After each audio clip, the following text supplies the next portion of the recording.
priča počinje tako što je Steli kada je imao 16 godina kladio se sa svojim bratom da niko ne može da bude uspešan, bogat i srećan ako nije s one strane zakona ili akademski građanin.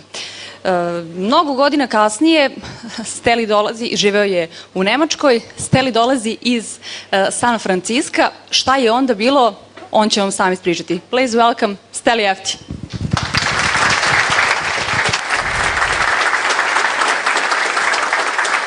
That was an awesome intro. I have no fucking idea what she said about me. So that's interesting. All right. First of all, raise your hand if you have no fucking idea who I am. You've never heard of me before. Please be proud. There you go. This is good for my ego.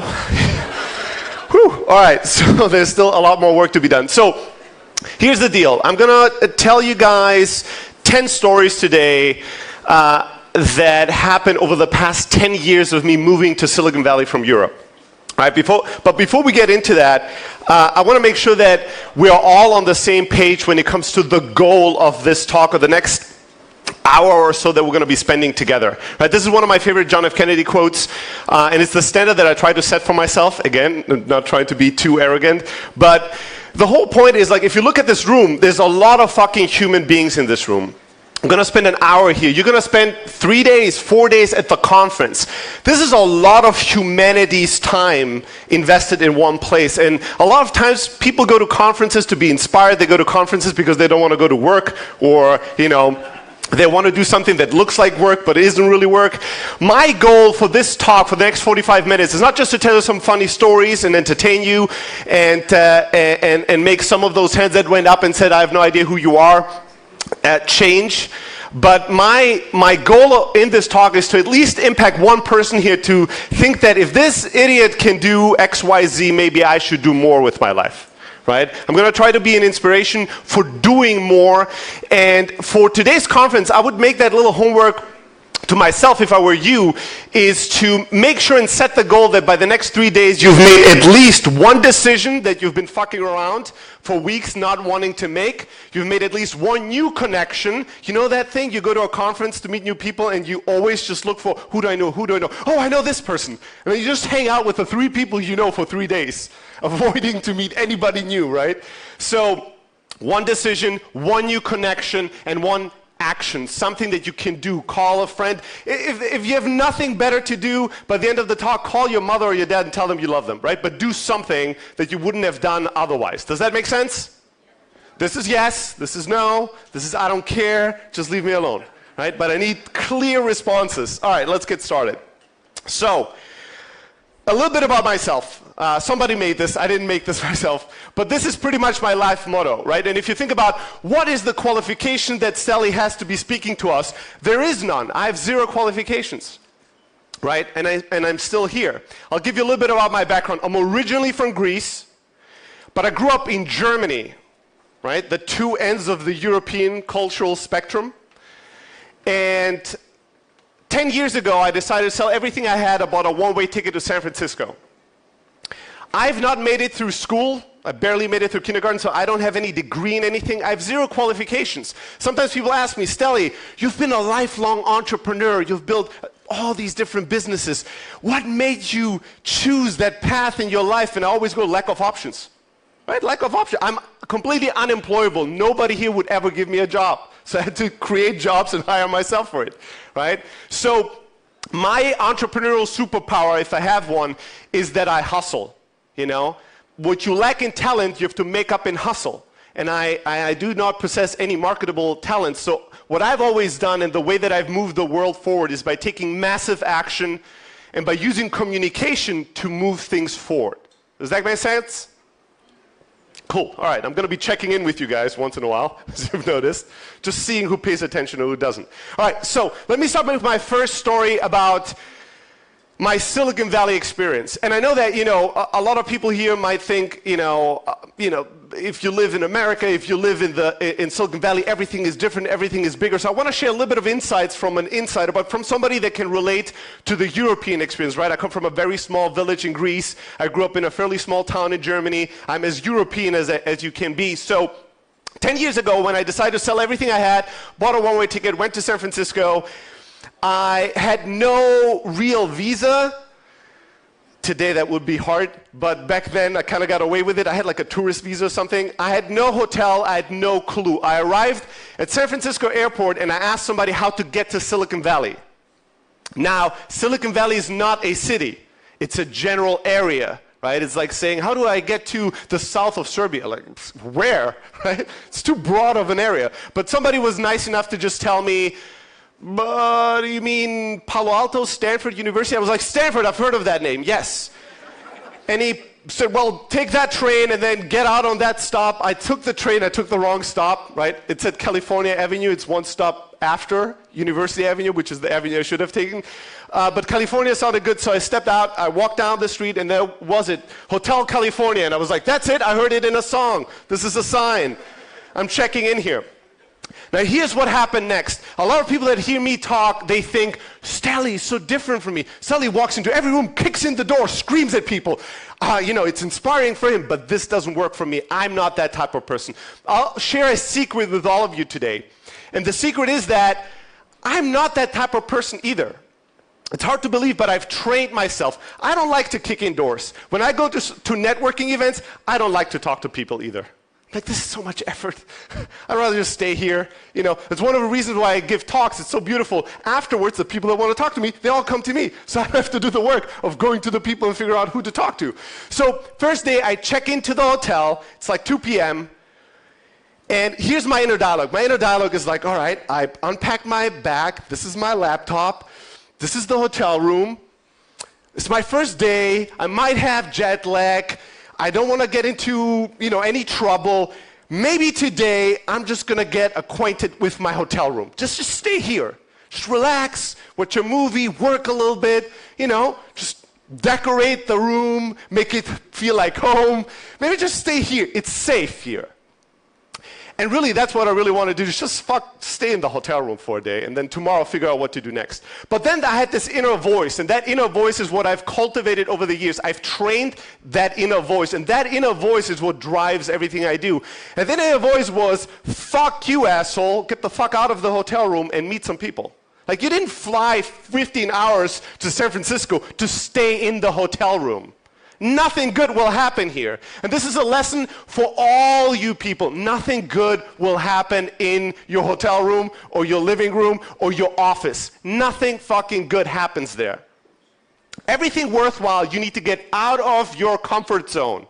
Because everything you already own is within your comfort zone. You already accomplished it. The people you know, the things you've done, that has generated the results you had so far in life. If you want more results, you have to get out of your comfort zone. So I told myself to get out of the room. And I looked up online, what are some meetups or events I could go to meet people. I found something, I went there, I sat down, I talked to all the people. And then eventually I talked to this guy that was pretty famous in Silicon Valley. I didn't know that. The guy was like, what's your story? I'm like, well, it's my first day here. I don't know anybody. I took a one-way ticket. I'm just trying to meet people, and I want to build this business that's going to change the world. And he was like, it's your first day here? You just took a one-way ticket? That's amazing. Call me tomorrow. I'm all right. I'm looking that guy up, and I'm like, oh, shit, that's one of the biggest bloggers in the US. It's like, he has like 10 million readers on his blog. I'm like, holy shit. So anyways, I'm in my hotel room, I'm I'm calling the guy, I'm like, yeah, hey, how's it going? I met you yesterday, I'm this and this, and he's like, well, which hotel are you staying? I'm like, Hotel California. He's like, I'm going to be there in 5 minutes. I'm like, okay. So he picks me up, we drive to a coffee shop, I sit down, and before I can start drinking the coffee, he's like, wait. And he goes back to his car, and he brings this massive camera setup, and he sets everything up, and he hits record, and he's like, all right, who are you? And he interviews me for 1 hour. That interview still exists on the internet. It's not that easy to find, but also not that hard. So if you're really motivated, you can find that video. And that video is the most painful thing for me to watch. It's the most painful thing ever. First time I watched it, it took me 6 hours to watch it. I was doing this. Play. Oh, pause. You know when you watch a movie and you feel guilty, or like you feel like embarrassed for the character? That's exactly how I was constantly embarrassed. I'm like, I look like a fucking idiot. You should really watch that video if you want to see the delta of my first day and then today, right? I looked like an idiot. I had no fucking idea. Here I am, I'm being interviewed by this massive guy. The video was seen by hundreds of thousands of people. Awesome, first day. We end the interview and he goes, what's the plan for the rest of your day, Steli? I'm like, I have no plans for the rest of the fucking year. I don't know. He's like, well, I'm speaking at this event in San Francisco. You want to come with me? I'm like, sure. So he takes me with him. We go to this event, he speaks at the event, and at the end of this event, they had this rule, 20-second soapbox. Anybody in the audience could get the microphone and make a little pitch for 10, 15 seconds. Like, we're raising money, we're looking for investors, come and talk to us. Or, I'm trying to hire developers, if you're a developer, come and talk to me. So again, what was my inner voice? I was sitting there and was like, you have nothing to say, you don't know anybody, just relax in the seat, the day's been going pretty good so far, just take your wins and shut the fuck up and don't get greedy. And then there was this other voice that was telling me, shut the fuck up, motherfucker, grab the mic and say something. So, I don't want to do these things, right? But I've cultivated the habit of doing them anyways, even when I don't want. So I grab the mic and I go, listen people, I'm from Greece, I just arrived here, it's my first day, I need friends. And everybody started laughing. Like, if you want a Greek friend, thank you. Like, if you want a Greek friend, come and talk to me. So there were the 3 speakers and myself. Each speaker had about 20 people around them, I had like about 70. Like everybody in that, half the room came and gave me their card. At the end, they were like waiting for 10 minutes and like throwing their business card, just call me, and leaving. And for the next 2 weeks, all I was doing is like emailing one person, hey, remember you gave me your card, I don't know exactly what to do next, do you want to hang out?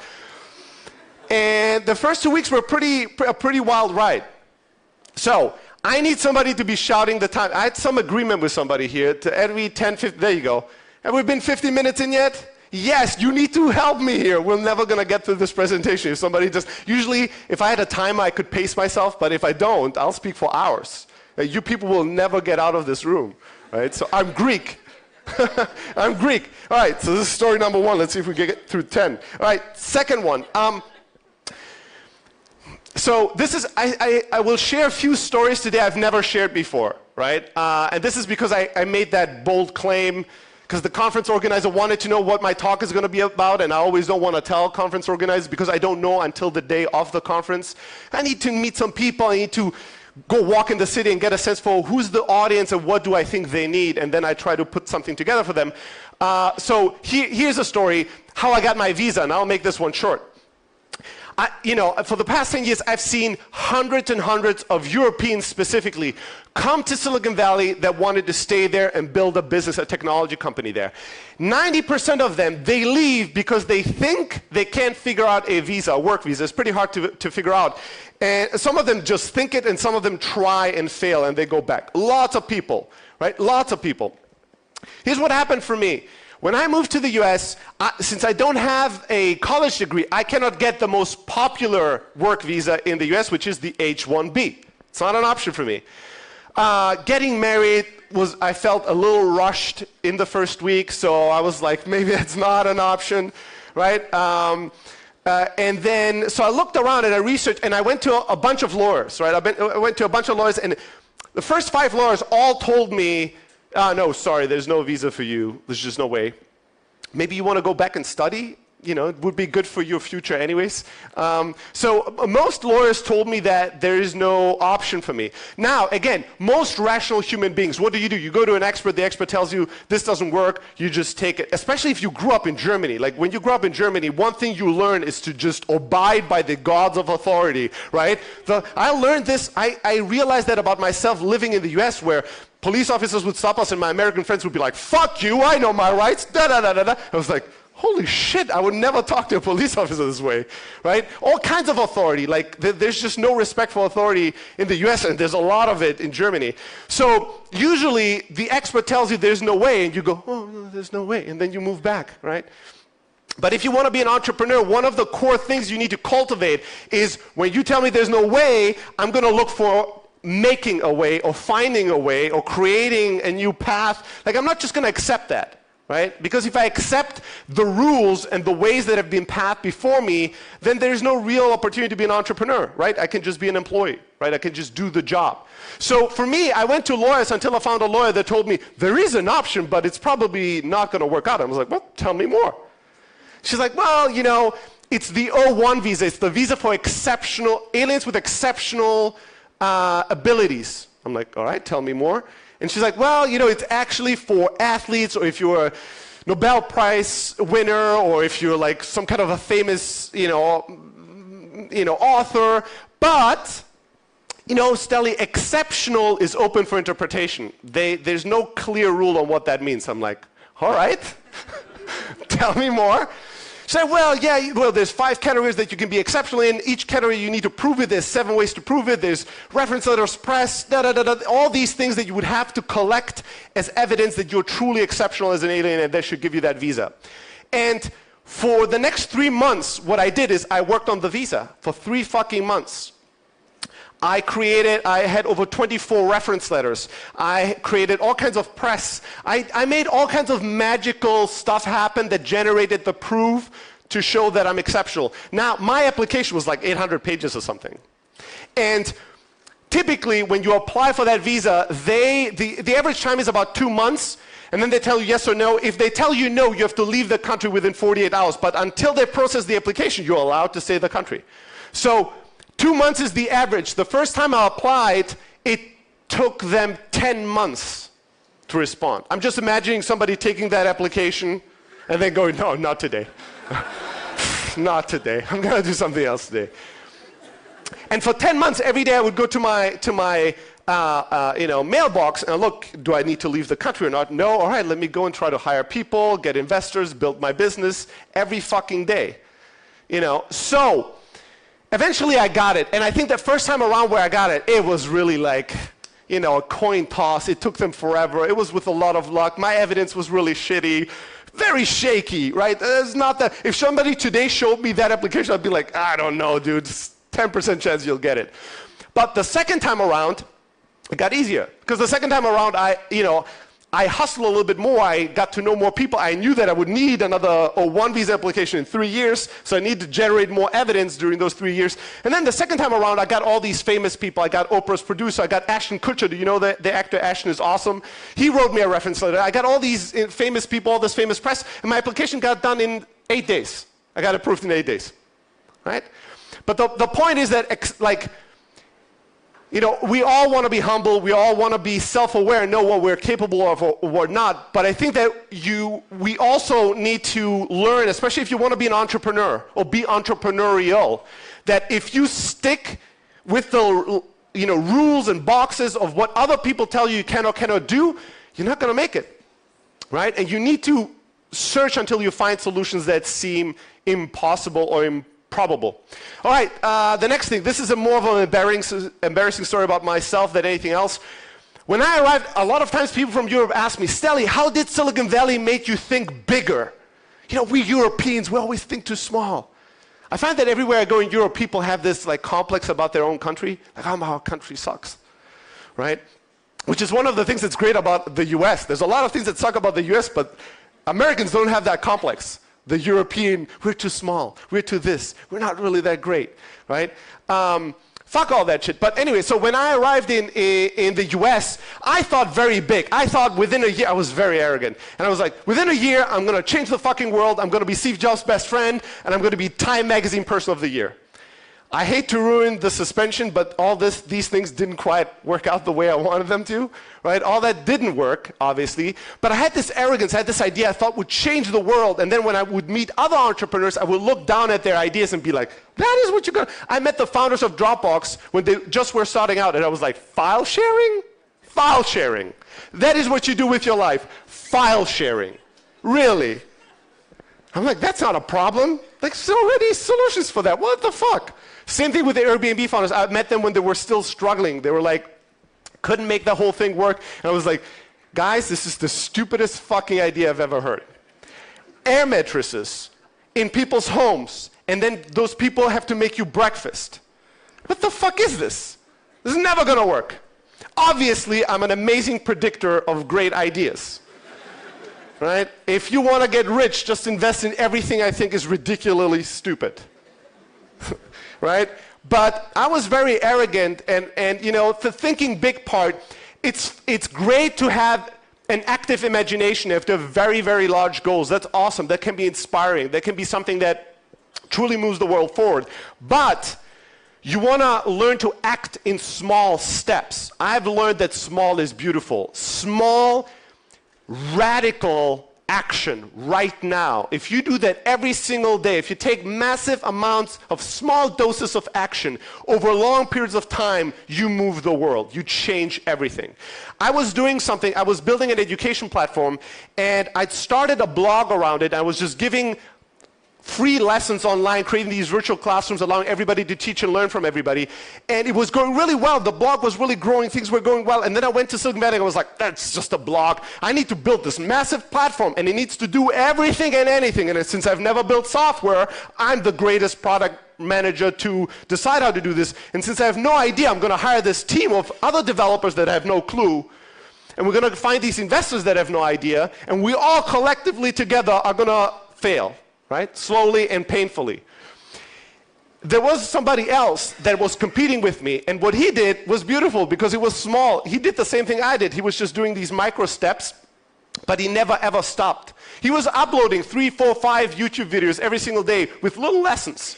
And he did that for 2 years, and the videos had 30 views, 100, 200, and then over time they started having a few thousand, and then tens of thousands, and then eventually Bill Gates mentioned him on a TED stage, and boom, it exploded, millions of views. He'd been doing the 3, 4 lessons every day on YouTube forever, humbly, just creating a little bit of value for a little group of people, but doing it every fucking day.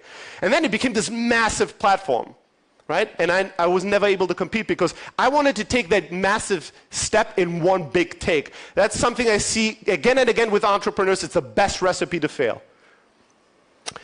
You need to know thyself and accept thyself. So, as I said, at first I thought I needed to be, one of the problems that I see with both founders, but also with humanity in general, is that we don't truly know who we are, or if we do, we don't quite want to accept that. Right? We quite think that's not enough, and it should be something else. Something else is better than who we are. So a lot of founders think they need to be a certain type of founder. So in Silicon Valley, every founder thinks they need to be a product-focused founder, somebody that is either a developer, an engineer, designer, somebody that's very product-focused, right? So when I arrived in Silicon Valley, I thought I needed to be a product founder. So I was product manager of my company. I was basically micromanaging all these engineers trying to build a product, and I was fucking it up because I'm not a product person. Right? I like good products, I have some taste, but I'm not a great product manager. I just didn't know that, and I didn't want to accept that about myself, because how can I become Steve Jobs' best friend if I'm not like Steve Jobs, right? So I had that idiocy and complex, and then when that wasn't working out, we did all kinds of things and it just didn't work out. We pivoted and we did something different because Google knocked on our doors. We wanted to be an end consumer platform, something that millions of people would just use. And then Google's director of education got in touch with me and she said, I love what you've built. We want to use it to have all our engineers teach and study from each other and educate themselves. And we want to pay you massive amounts of money. Now, I never wanted to get into the enterprise space, but the opportunity just fell on my lap, and I was like, it's Google, and maybe they'll acquire us, and they give us a lot of money. And then I concussed some solution in my mind to make that new reality work, which is, again, something I see everyday entrepreneurs do.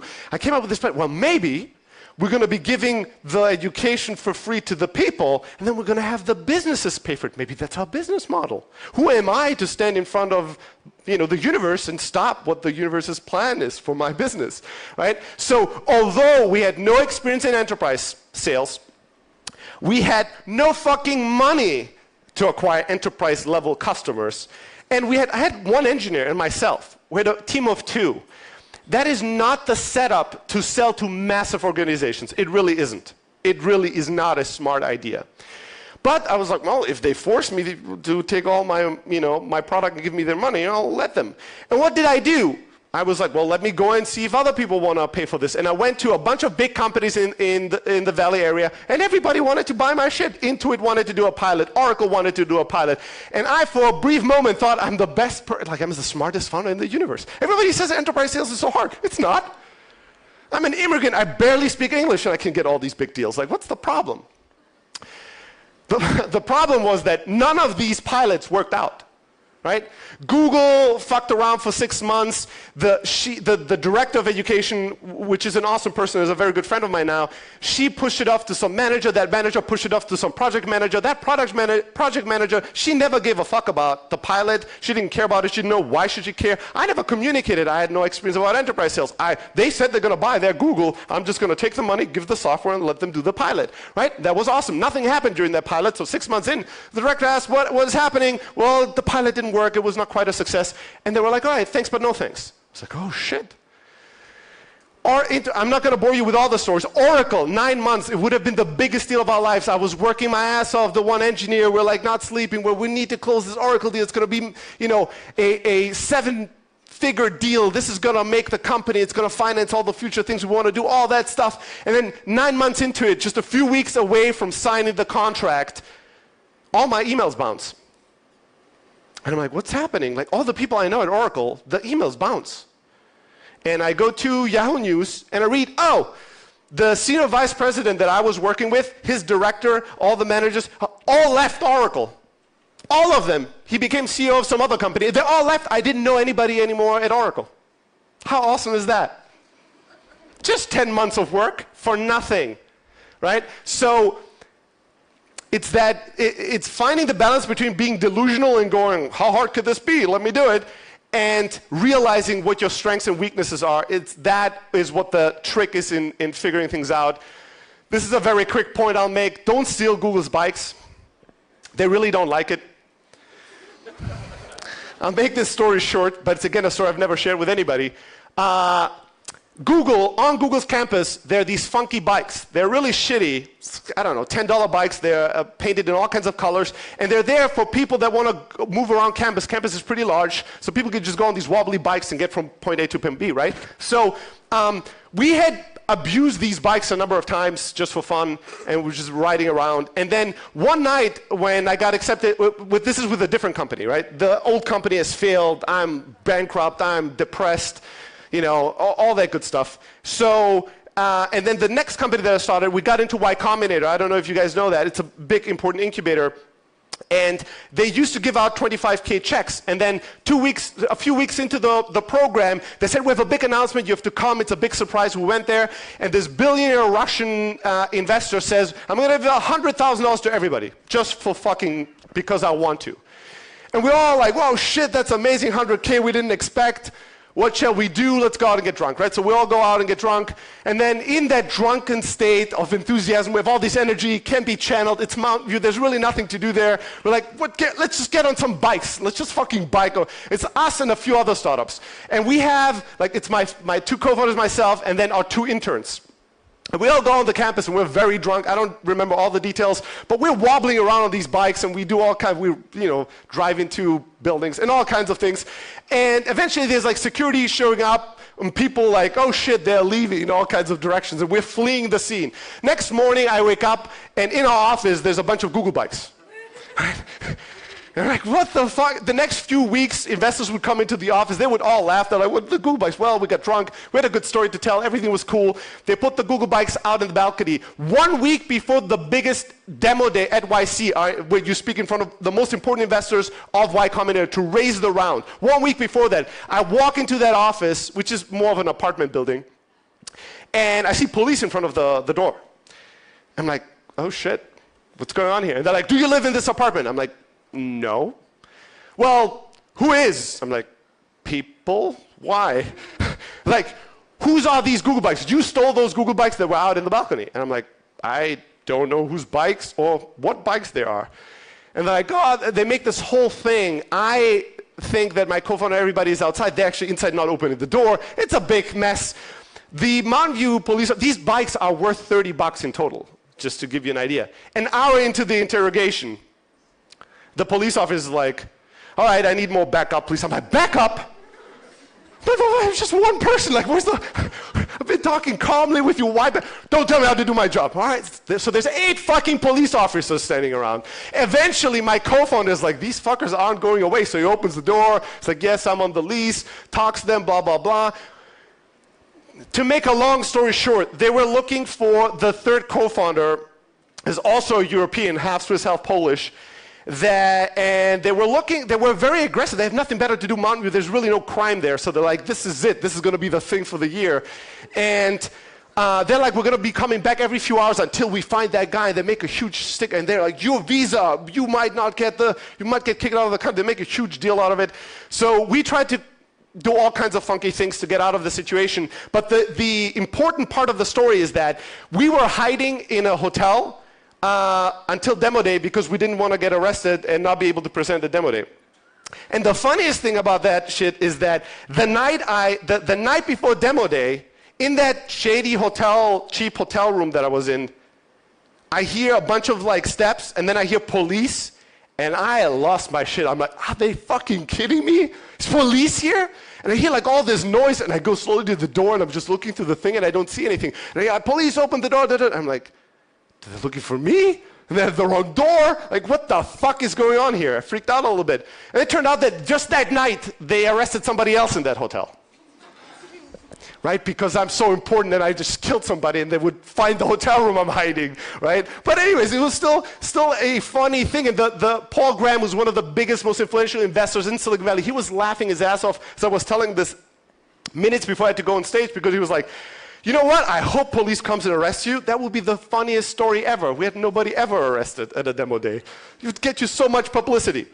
All right. I could tell you a bunch more funny stories, but here's what I'd rather do. I'll tell you the follow-up one. Whoever is like, don't cheat me out of story number 6, send me an email, motherfucker, and I'll share it with you. But I'll tell you the story secretly.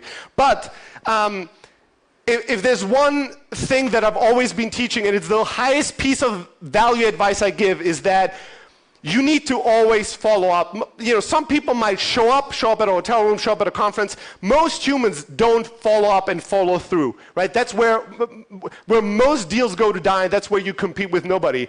And I have this story that I usually tell. I'll tell the short version of it because I want to tell you a more important one, which is at the time where I got introduced to a billionaire investor via email. He said, yes, I want to meet with you, Steli.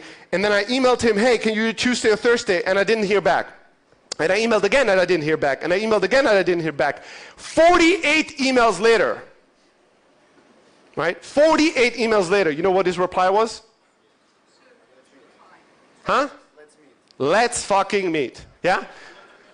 His reply was, you know what, so I appreciate the follow-up. We had a crisis overseas. I just came back. Can you make 1 p.m. work tomorrow at my office? And he invested in our company. Right? When people go silent on me, my assumption is that people just have problems in their life. There's something else going on. I'm not the center of their universe. When they are quiet, I don't take that as personal rejection, which is what most humans do. I emailed you once, I emailed you twice, then I think, oh, he thinks I'm ugly, he thinks I'm stupid, he thinks he's something better than me. Chill, motherfucker, he doesn't care about you, he hasn't seen the emails, nobody gives a shit, right? When we have a good connection, I will never, ever, ever stop following up until I get a response. Yes is good, no is good. I just need a response, a resolution. Did this work or didn't this work? I'm not going to allow anything to stay in the maybe land. Maybe land is where startups go to die. Maybe land is where everything that could be life-changing in your life will go to die. Right? Your job is to make sure you push things into a resolution. Yes, no, but not maybe. And this is the only reason why I'm at this conference. So every year it's getting harder and harder for me to say yes to new conferences because I'm doing a lot of these. These guys, the Webiz guys. Vlada, is he in the room? Who are you? If you are in the room, he's outside. All right, he's hiding. All right, so here's a story I have to tell about him. So the first time I heard about Webiz was in 2015. Where somebody else that I spoke at a Vladimir from another conference, I spoke there. He introduced me to Vladimir and was like, you should go to Webiz. It's awesome. Just please go. And then Vlada got in touch with me and said, yes, you should absolutely go. It's enough. Come to us. You really need to come to us. And I couldn't make it. And then they sent me another email and then another email. And then they made this shady thing. They told a bunch of their friends. Yes, I know. I'm not stupid. They told a bunch of their friends, go to Twitter and say, oh my God, I heard Steli maybe comes. That will be the most amazing thing ever. So all these people,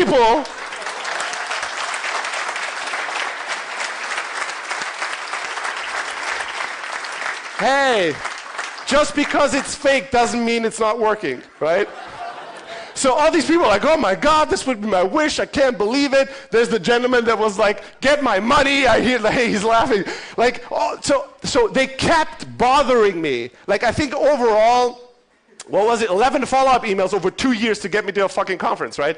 And that is, besides my wish to visit the amazing country of Serbia, I have childhood friends from Serbia and I've never been in this country before, that is the reason I'm here.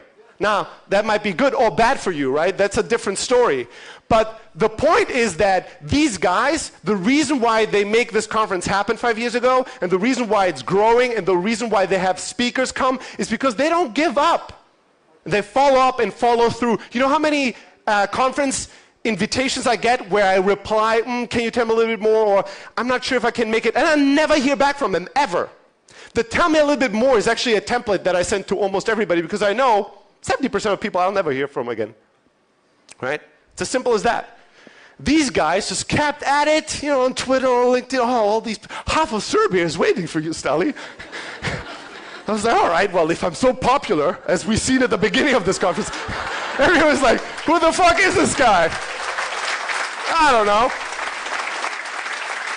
All right, so for those of you that are like, oh my God, I can't get enough from Steli, how can I get more? I've written 5 books. I've written a lot of templates to make life easier for people. If you want all the shit that I've ever written that's valuable in a neat download link, you send me an email that says bundle motherfucker. And you send it to steli@close.io. And then I will ignore you. And those that follow up with me will get it. Does that sound like a deal? All right, let's see how many people do it. People are like, bundle no. I need to get this right, otherwise I won't get the bundle. Steli@close.io, it's not that difficult. All right, so I skipped story 6. I never had intended to share 8 and 10. I thought we'd do a little bit of Q&A and I'll share some more stories with you that way. Does that make sense? Does that make sense? All right, let's wake up, people. Okay, so how do we do this? I know that I'm 5 minutes before my time, but then we'll make it 15. All right, we'll make it Greek 10 minutes together. So how do we do the Q&A thing? Do I throw the... Who? Summon your inner question if you have one. There you go. Boom. All right, so who has a question? Raise your hand. Not everybody at once. There you go. Thank you, sir. I actually will come to you. Because I don't want to hit this in the face of somebody. So we'll make this a very lame version of it. There you go. All right, ask your question, sir. I think you need to speak into the thing. There's a mic. Yeah, that's mic. But it doesn't work. All right, just keep asking your question. Just shout it, and they'll fix it later. Y Combinator you applied? For the summer one. Okay. Okay.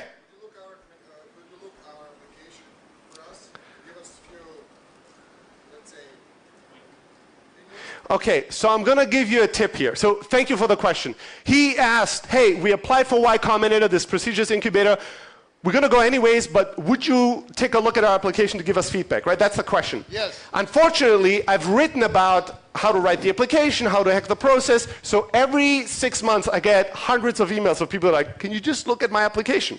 So if I were you, there's 2 ways you could do it. So I will always say yes. I always want to help people, right? So my natural tendency is to go, of course I'm going to look at it. But the reality is that I have a shit ton of emails that I haven't looked at yet. And the next few days are crazy. I'm traveling all around the world. So if I were you, here's what I would do. I would have my application ready, right? On a laptop, on a tablet, on a phone. And then I would go, you know, motherfucker, I'm not going to even ask you. You know, when I'm mingling right after this, I might be talking to too many people, maybe not. But I would grab me at the after party somewhere and make me look at it right now, today at some point, give you feedback today. Let's just get it off our to-do list. That was anyway the idea? All right. Well then, I'm going to hide from you and let's see who's more determined. He's like, no chance, motherfucker. This is Serbia. I know this place. All right. Next question.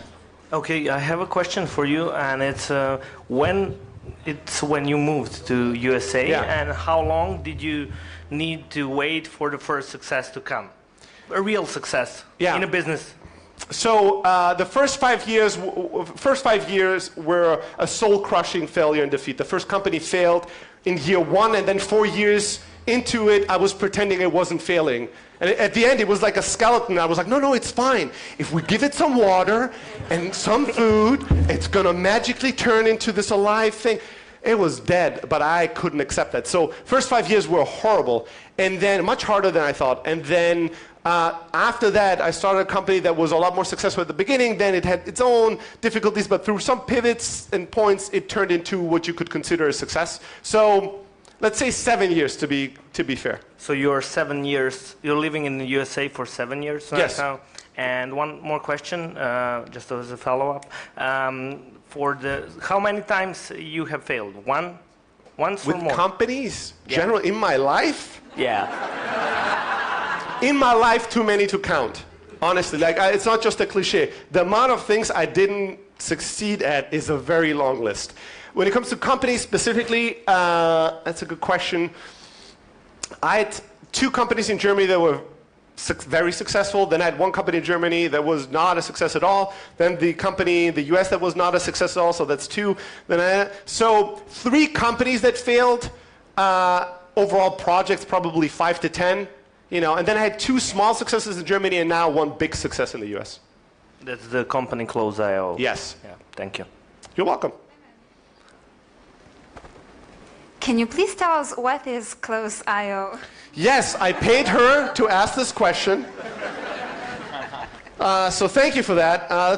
No more questions, people. This is going to take the rest of the session. So Close.io is a CRM system for inside sales teams. So to simplify this, if you do sales to other businesses, and if you call businesses to sell them, or if you email businesses to sell them, we've built a software system that allows you to do that better and more, and therefore grow revenue. And with customers all around the world, we're a very small team in this space. We're just 25 people, but we make many millions in revenue, and with customers all around the world, and a lot in Europe as well. Thank you, my favorite person. Thank you very much. All right. Next question.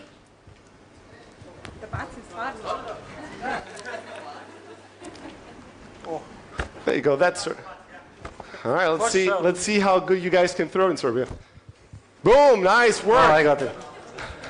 Let's talk about failures. And when I say failures, I mean your failures. What's your most significant fail? What? The most significant fail. And when I say most significant, I think the game changer fail. The fail that made you this what you are now. The failure that made me what? That made you what you are now. All of them to a certain degree, but I want to not give you a cop-out and I'll give you 2 examples. The first company that I worked on for 5 years, it's probably the most significant failure because it destroyed a lot of ideas I had about entrepreneurship, about how I needed to be successful. And it was the company that I was most attached to. I thought I was born to build that business. I thought it's going to be my legacy in life. That's the reason why I exist. Hence why I didn't want to kill it when I thought it's not going well, right? Because I was so attached with it identity-wise. It took a lot out of me to let go. And once I let go, funny enough, just a few weeks afterwards, I had this newfound clarity. I was like, all this shit is wrong. This is the way you need to do things. This is the way to go. And then when I started the next company, I was like, all right, motherfuckers, we're going to do this. Boom, boom, boom, boom. And we had a lot more success. And I thought that entrepreneurship was all about 19 hours in front of my laptop and eating shitty pizza all day and drinking 25 Red Bulls a day and working 7 days a week, never taking a break. And I was always telling my team, it's fine for you guys to take a break. But I looked at them, and I infused guilt when they wanted to take a break, right? Just like a good old grandmother or mother, just guilt. And I made everybody miserable, and I was never really productive. I was like in front of the computer for 18 hours and working 25 minutes productively, and the rest was just fucking around. There's a lot of bad habits I had that I got out of my system through that. There's a talk I gave, and I can send you the video if you're interested, where I had to fire half of my company in one day, and I had to dance to NSYNC's Bye Bye Bye. Doing that was the most horrific day as an entrepreneur I ever had. In hindsight now, it's one of the greatest stories. I'm so excited and happy that I had that experience. It all turned out well, but it was the day I most hated being an entrepreneur, for sure. All right, next question. So, Stelio, my Greek friend. can I buy you a coffee right here and right now? Don't ask me, mother. Like, don't ask for permission, ask for forgiveness. If you want to buy me a coffee, go buy a coffee, cappuccino. No, Okay. No cream, no sugar. Take a to-go cup, and then wherever you find me, you hand me that motherfucker and you start talking to me. Okay, great. Ah, that's it. Next question. What's the... Here, right here. Oh, What's the story number 10? I don't know. I told the story of like me dancing bye bye bye. That was the story that I wanted to put in there, but I thought I'll never have time. So yeah, that day sucked a lot. So I had my firstborn child. I had had sleep in 3-4 months. The company was going through this massive transition, and I knew I'd have to fire a lot of people. And I fired people, and this is the suckiest part about being an entrepreneur, but always because performance was not there. I never had to let go of A, a bunch of people in one day, and B, people I liked and did really well, just because the business had changed direction, and it didn't make sense to have these people in the business. So that was the day, and I was such a wreck emotionally that I hated life the most. I was just dreading that day. And then in the morning, as I was driving to work, I remembered that one employee that I had hired a year before, she made me promise, dude, if you ever fire me, you need to give me a cake and you need to play Bye Bye Bye from NSYNC. And I was like, no problem. I was like, oh shit, I made this promise. So I turned around, went to Safeway, bought a cake, downloaded Bye Bye Bye from NSYNC, just in case you wanted it. And I talked to all these people and spent a lot of time telling them the rationale, offering them a 2-hour meeting next week with me to help them accomplish whatever they wanted. You want a job, I'll spend 2 hours with you finding you a job. You want to start a business, I'll start it with you next week. Like, I'll give you 2 hours of time after you've decompressed that you were let go today, and I did a lot of things to make it right. And the last conversation I had was with this lady, and at the end, you know, we hug, we cry, and I'm like, you know, I promised you the NSYNC thing. I'm okay if you don't want it, but if you want it, she's like, oh my God, you bought a cake? I'm like, yeah, it's in the fridge. Awesome. And you're gonna dance to NSYNC? I'm like, whoa, whoa, whoa, whoa, whoa. You said play. You didn't say dance. There's no fucking way I'm gonna dance. 5 minutes later, the entire room, all the people that were let go and all the people that stayed, munching on the cake, and I'm dancing to NSYNC. And you know, it's forbidden to record a video of this. There's all 12 people that recorded a video of this. And there's even a video online about it. And the funniest thing is, a friend of mine saw it and he was like, dude, you were always such a great dancer. What happened to you? I'm like, motherfucker, I didn't try to dance well. The whole idea was I make an idiot of myself so other people can feel good about themselves. The point was not for me to just like make a great dance session. But that was one of the most horrendous days I ever had. Afterwards, all these people that were let go, all of them are close-eye customers today. All of them had amazing careers. By the fact, 2 weeks ago I was in New York and I spent 3 days with people that were all in that group. So I'm good friends with these people. They're all customers, paid us a lot of money by now. And we've maintained a really strong network and relationship because we treated people really, really right. But it doesn't mean that it felt good. That day, before I opened the office door, I'd rather would have like stabbed myself in the heart. Like, I so much didn't want to have to go through that day. Yes? What do you think about Serbia so far? I have seen very little of Serbia. I've seen the airport, which I've been visiting before. I like it. And then I've been in a car ride here. The car ride was, you know, pleasant.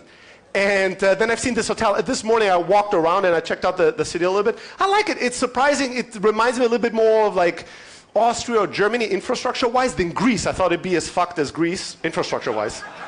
But it's not. The streets are much nicer and all that. So I don't know. I'm looking forward to explore Serbia a little bit more over the next few days, but so far so good. Yes? One simple question. Your favorite hustle, big or small?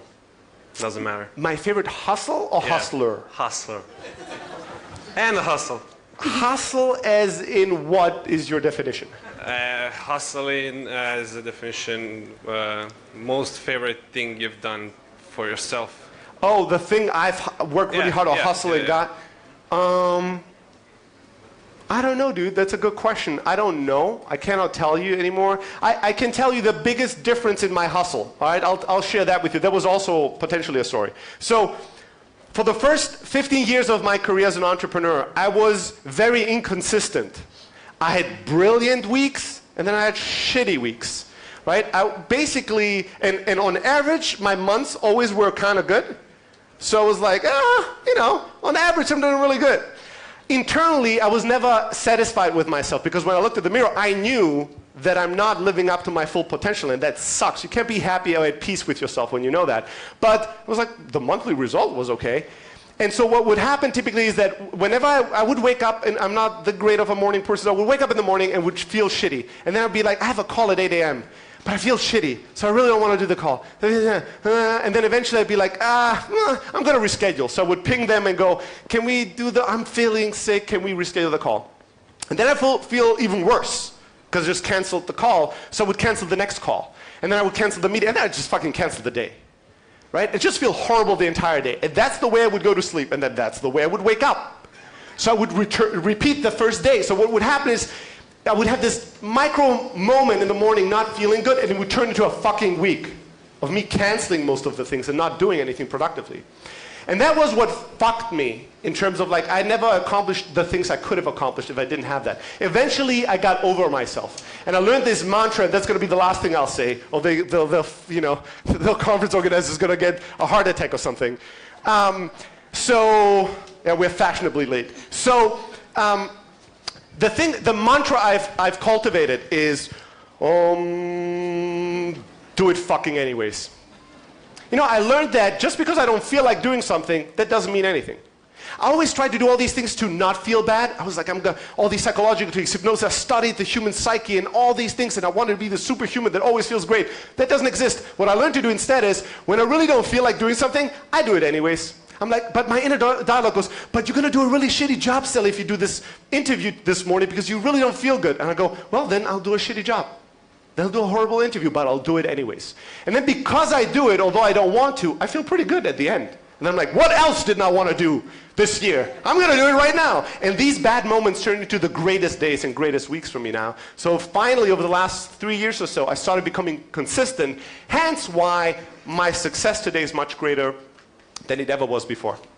All right, that's it from me, people. Thank you so much. Oh. I'm not leaving the stage. No. I'm just going to stop talking, but I'm not leaving. I didn't come here to get you off the stage. I have a confession to make. Another one? I didn't felt goosebumps like now. Maybe only when I met my wife. And this is the second time. So you have one big thank you for making my life miserable last 2 months. So thank you, man. Thank you. Thank you for inviting me and for the follow-up. Thank you so much, everybody. Thank you, Steli.